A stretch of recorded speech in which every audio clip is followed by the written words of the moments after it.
Okay, so I have now graded, for those of you who submitted the required, not optional, CTE for week 4.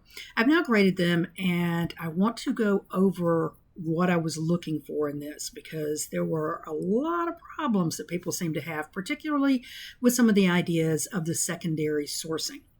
So this is The Rulers in the World, Lepore's second chapter. As you can see, it opens up with the deerskin cloak that most likely was worn by Powhatan, and she frames the chapter, both opening and closing, with a comparison of the garments worn by rulers, Powhatan's deerskin cape versus James I's scarlet cloak, or mantle, as they are referred to in this time period. And she's using them as primary sources, but also as metaphorical points for a discussion of how we determine power and who has leadership, and how we determine whether we're going to recognize that. Many of you pointed that out, which was good. I am going to go to the very first question on the rubric, which was, what is her thesis? And I only had one person who actually got it right, and I can understand why this could be problematic. It is literally on page 34. Hang on, here we go.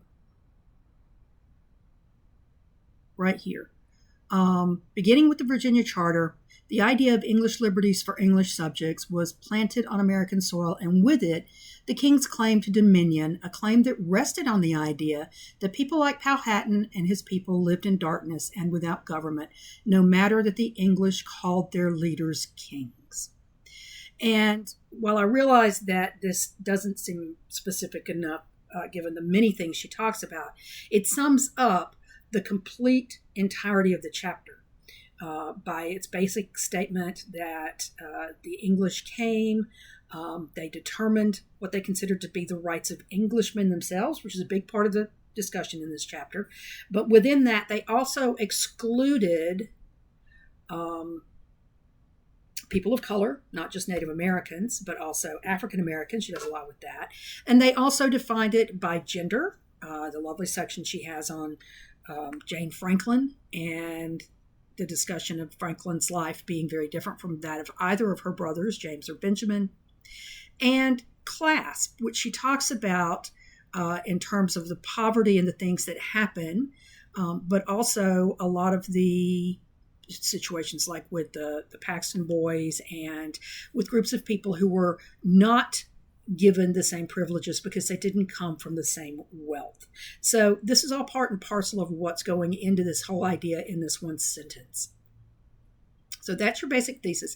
I realize most of you did what we traditionally do, which is go to the last big paragraph of a section to look at it. And some of you went down to the metaphorical point about right through here, the metaphorical point about the cloak and so forth, which is close, but it's not quite what the actual thesis is. That is how she opens and ends the chapter, but that's not what the thesis was. The thesis was what she planned to prove.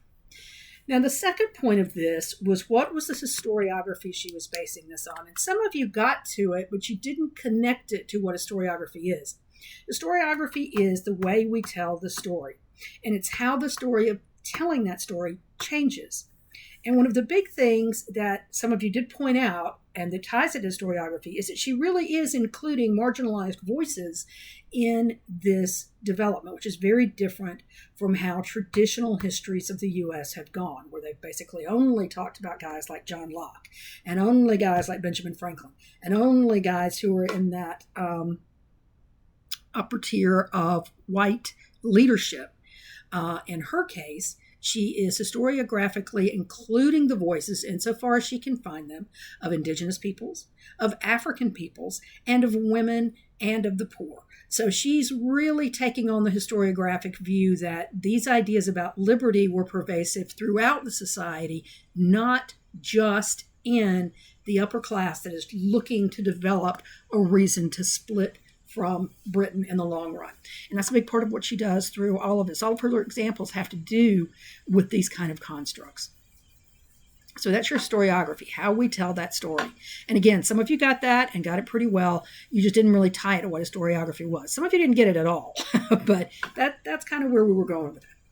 All right, so I am going to actually take you at this point to my answer sheet for this CTE, because the next question has to do with, I'm sorry, I don't mean for you to see all of these things, has to do with this issue of primary sources. And she has a bazillion. There is not a page that goes by that doesn't have a primary source on it.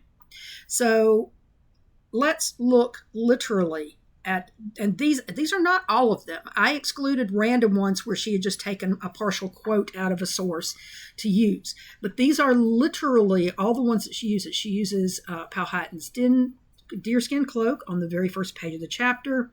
She uses James I's scarlet cloak comparatively, but she uses quotes from Thomas Paine, Virginia's first charter, Edward Coke extensively on pages 34 to 36, and then again on pages 40 to 42.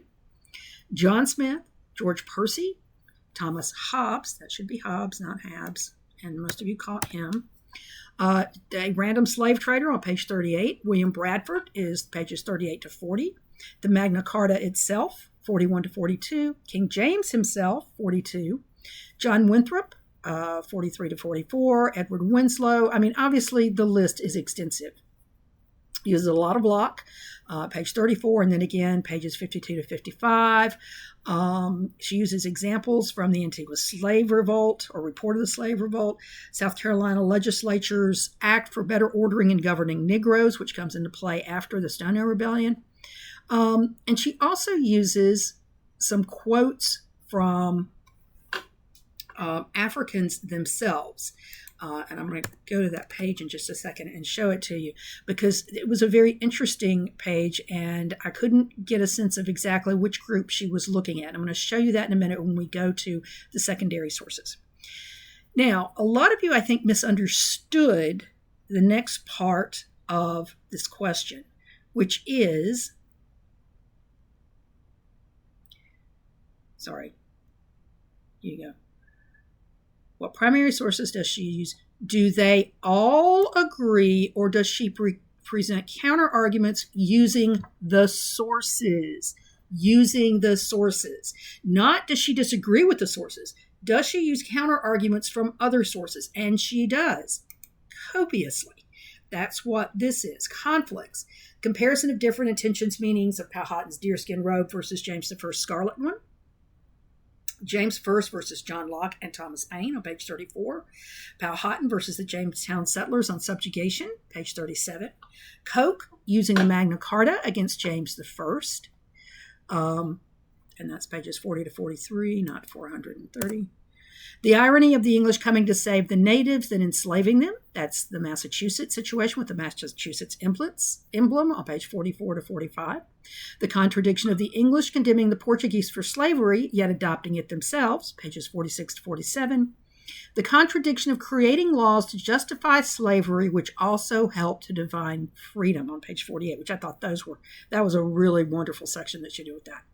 Milton versus Parliament, page 49. Locke versus natives, page 53 to 55.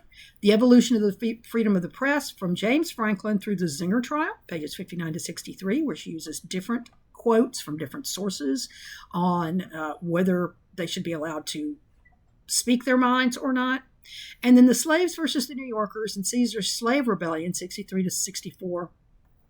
And then Franklin's join or die for the common defense versus the colonial governments in Britain who shoot it down. And then Whitfield's evangelicalism versus the accusation of calling him Dr. Squintum, the two different sides of how the Great Awakening was perceived by different peoples. All right, so those are just some examples of where she used multiple sets of sources to argue against each other. And that's what that question was. I realize, like I said, a lot of you didn't understand that, but that's literally where we are. It's in the sourcing, not in her, in the sourcing. Secondary sources, and this is where a lot of you either skipped this question completely or ignored it. And you can't. It's of this big question. I actually was going to give it an equal percentage to the other two parts of the question, but since so many of you didn't consider it, I'm only going to go with it at 10 points instead of 15 points per section. And I'm going to take you to the end of the chapter. I go all the way down here. This, by the way, was that wonderful emblem, asking the British were trying to get other British to come over and help the natives, the Massachusetts emblem. All kinds of really wonderful stuff she had in here. Now, here we are. We're getting close. This is Join or Die, Ben Franklin's Join or Die piece, an image of George Whitefield speaking during the Great Awakening. All right, so this is the last page of the chapter. And then if you go down past it, why, look, what are those? Those are what we refer to as notes. These are technically called endnotes because they are after the end of the chapter. They're actually all the way back in the back, and I have to, when I copy these, it becomes quite problematic. But in a lot of ways, this is where you had to go to find secondary sources, because she does a really, really good job of focusing on the primary sources in what she's writing. But she uses a lot of secondary sources, like a lot of her discussion of Powhatan's mantle or his cloak. She takes from this essay written by Gregory Wazelkov. And that's the note citation for it.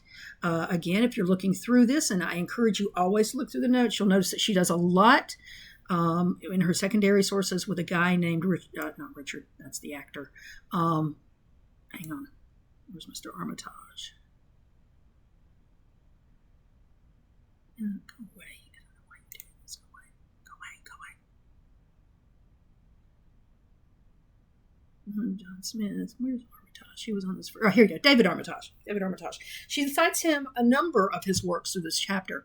David Armitage is considered to be one of the preeminent Atlantic historians, and that's a new field of history that's come about in the past 20 years that basically studies the movement of peoples across the Atlantic and the societies they create, not just in the Western Hemisphere, but the societies that are also created along the Atlantic parts of Europe and of Africa and of islands, along the eastern coast of South America and through Central America.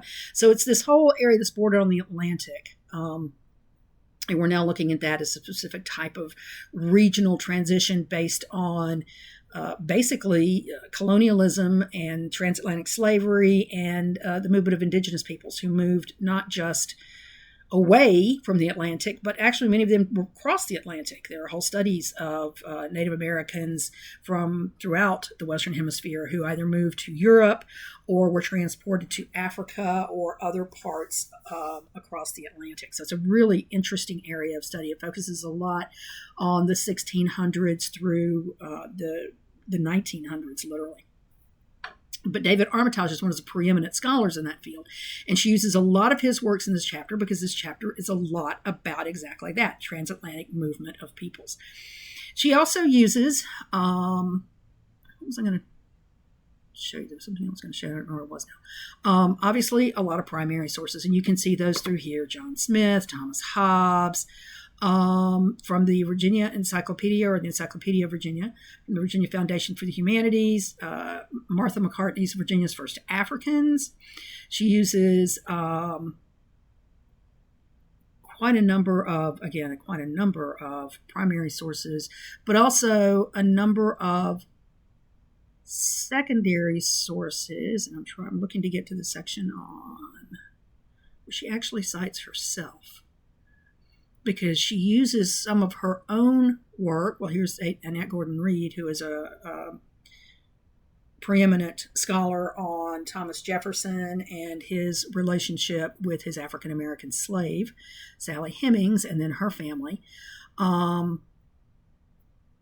She uses her, again, here we are with William Penn and John Williams.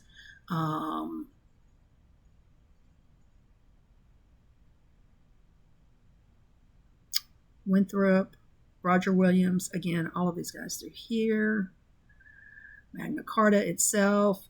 A lot of the primary sources, but here you go. Barbara Shapiro, The Concept, Fact, The Legal Origins and Cultural Diffusion in the Albion magazine, which is a British history magazine. But she also uses herself. There's another Armitage on John Locke. When she's talking about, so John Locke, Caroline, the Two Treatises by Armitage. Where are you? Oh, Mary Beth Norton on the Salem witchcraft trials.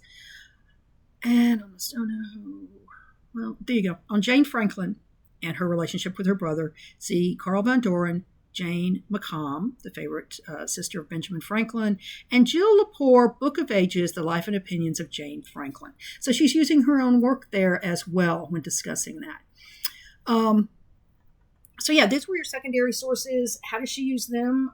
She, again, sometimes uses them to support different sides of the same situation because they go into place a lot of times framing these quotes that she's using from the primary sources. So, all right. So with that in mind, then, let's now go back to the guide so that I can show you.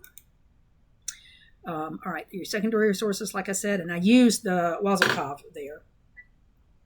Okay. The third question, does she make a valid argument using historical source? Is there a different way to interpret her supporting documentation? Yes, she does an incredibly valid argument and uses a tremendous amount of historical support. And I would argue that there are always different ways to interpret her supporting documentation. She often presents those opposing sides, but she still comes out with hers looking like the more valid point because her overall argument has, and how she's framing these, has to do with this idea that these concepts of freedom, these concepts of rebellion are intrinsically built into what happens in North America from the time that, well, even before the time Europeans arrive, but definitely from the point in time that Europeans arrive. And she sets that out in each of the 4 sections of that chapter. Each chapter works on a different premise, but they all go towards the same focus. All right. Now, section 4 is a big one. And a lot of you also completely ignored it. How do her arguments support? It should be compare and support. Compare to the textbook and to your multimedia source. And I'm sorry, I don't know why that.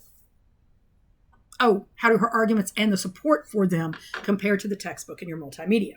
Which of the 3 do you think is most historically valid and why? I would think 4 weeks into this, after having done at least 2 discussions, 4 if you count the ones we did for extra credit, you would all know by now that specific examples from all 3 are required, which strangely enough is written right there, right after it. And yet very few of you actually gave me specific examples. You made big glossy points that you could have taken from throwing a comparison of 3 things into an AI, with no actual evidence to support it.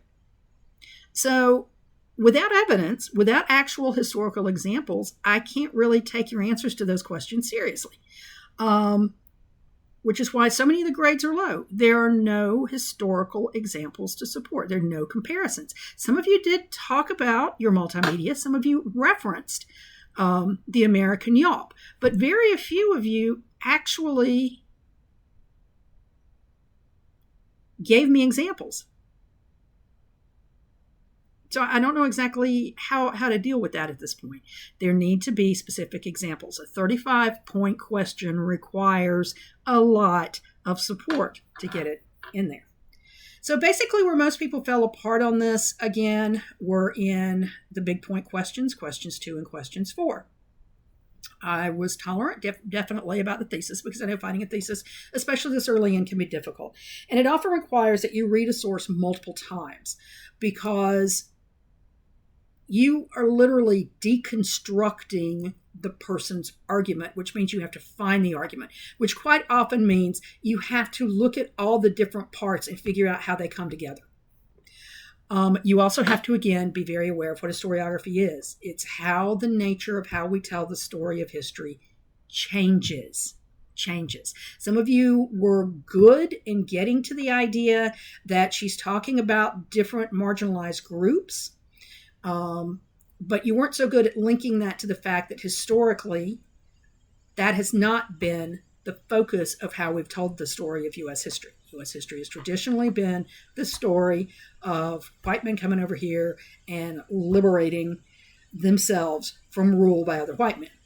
While it often doesn't talk about how they treated Native Americans, why women weren't given the right to vote at the same time that men were, even upper-class women, why they weren't given the right to vote at the same time men were, upper-class propertied white men were in 1783.